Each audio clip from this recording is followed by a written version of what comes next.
भाषण में नीतीश कुमार ने 20 लाख नौकरियों का ऐलान का इसे बढ़ा करके कर दिया है।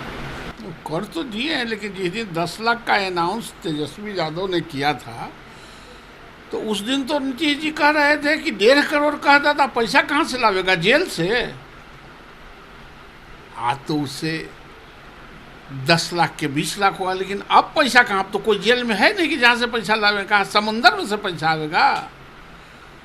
तो ये देखते चलिए, झूठ ही बोलना है तो इस तरह के सब जितना रिटायरमेंट का पद है सब रिटायर्ड लोग भरे हुए हैं।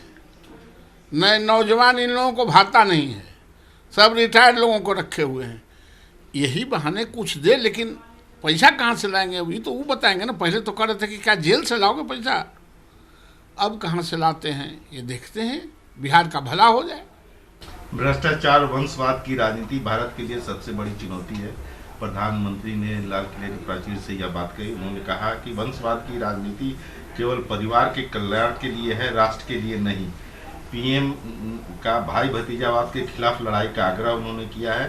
पीएम का कहना है कि भारत का लक्ष्य जो है 25 साल में विकसित राष्ट्र बनाने का है। ठीक बात है, प्रधानमंत्री जी ने ठीक ही कहा कि इस देश में 2 चीज़ बढ़ा है, परिवारवाद और भ्रष्टाचार। जब से परिवारवाद आया है भ्रष्टाचार भी बढ़ा है।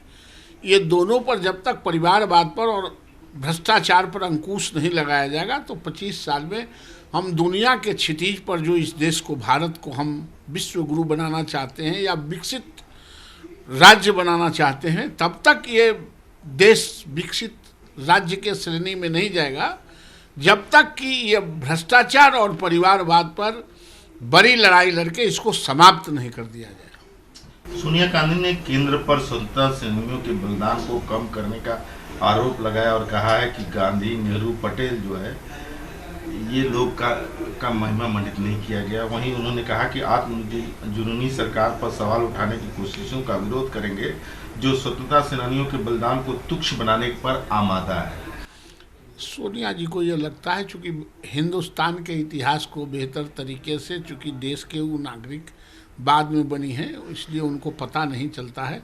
भारतीय जनता पार्टी चाहे वो अंबेडकर हों, गांधी हों या फिर और भी जो लोग हों, उन सारे लोगों को, पटेल हों या और जो खुद्दीराम बोस हों, सुभाष चंद्र बोस हों, जो लोहिया हो, ये जितने लोगों ने लड़ाई लड़ी है उस सबको प्रॉपरली सम्मानित भारतीय जनता पार्टी और नरेंद्र मोदी जी ही करते हैं। इन लोगों ने तो इंदिरा जी का और नेहरू जी का नाम छोड़ के कभी कुछ बनाया नहीं। एगो चिड़ियाखाना का भी नाम होता था संजय गांधी उद्यान, कुछ होता था तो इंदिरा गांधी के नाम पर, कुछ होता था नेहरू गांधी के नाम पर, कुछ होता तो संजय गांधी के नाम पर।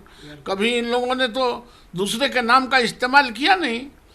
कभी गांधी, लोहिया, अंबेडकर, पटेल के नाम पर कोई योजना चलाया नहीं। ये तो बस अपने वंश से बाहर नहीं जाने देना चाहते, वो इल्ज़ाम लगाते हैं तो बहुत अच्छा नहीं लगता। राजस्थान में एक दलित छात्र की पीट के हत्या कर दी गई। उसका कसूर यही था कि वो प्रिंसिपल के घड़े से पानी निकाल कर पिया।